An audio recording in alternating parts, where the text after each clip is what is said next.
السلام علیکم ورحمۃ اللہ وبرکاتہ۔ Islamic knowledge and Quran YouTube channel آپ کے لیے ریئل اسلامک ویڈیوز لے کر آتا ہے۔ اگر ابھی تک آپ نے چینل کو سبسکرائب نہیں کیا ہوا تو چینل کو فوری طور پر سبسکرائب کر لیں اور ساتھ بیل آئیکن کو بھی پریس کر لیں اور نوٹیفیکیشن آل کر دیں تاکہ ہر نئی آنے والی ویڈیو کا نوٹیفیکیشن سب سے پہلے آپ کو ملتا رہے۔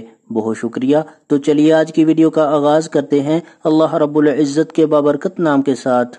بسم اللہ الرحمن الرحیم۔ سورۃ الشعراء۔ سورۃ الشعراء مکی سورت ہے۔ اس کی آیات کی تعداد 227 ہے۔ تعارف۔ سورۃ الشعراء کی خصوصیت یہ ہے کہ یہ آیات کے لحاظ سے طویل ترین مکی سورت ہے۔ سورۃ الشعراء کے آخر میں اچھے اور برے شاعروں کی نشانیاں بیان کی گئی ہیں۔ اسی مناسبت سے اس سورت کا نام سورۃ الشعراء ہے۔ سورۃ الشعراء کا خلاصہ سابقہ انبیاء کرام علیہم السلام کے واقعات کے ذریعے مسلمانوں کو تسلی دینا ہے۔ مضامین۔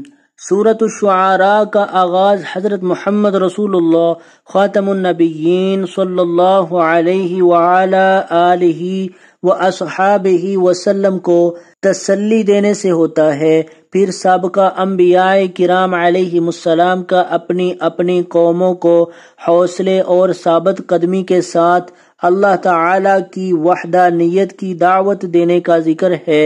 اس مبارک دعوت کو قبول کر لینے والوں کے نجات پانے اور نافرمانوں پر دنیا میں بھی عذاب اتارے جانے کا ذکر ہے۔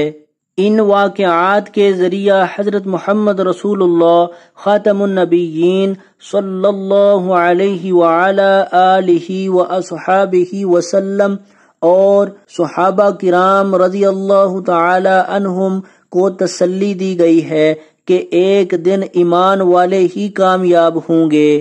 مشرکین مکہ اور دوسرے نافرمانوں کو متوجہ کیا گیا ہے کہ وہ نافرمان قوموں کے دردناک انجام سے خبردار ہو کر اپنی اصلاح کر لیں۔ قرآن مجید کے فضائل اور حقانیت کا بیان ہے کہ اس کتاب کو عربی زبان میں تمام جہانوں کے پروردگار نے حضرت جبریل علیہ السلام کے ذریعہ حضرت محمد رسول اللہ خاتم النبیین صلی اللہ علیہ وعلا آلہ واصحابہ وسلم کے قلب مبارک پر اتارا ہے۔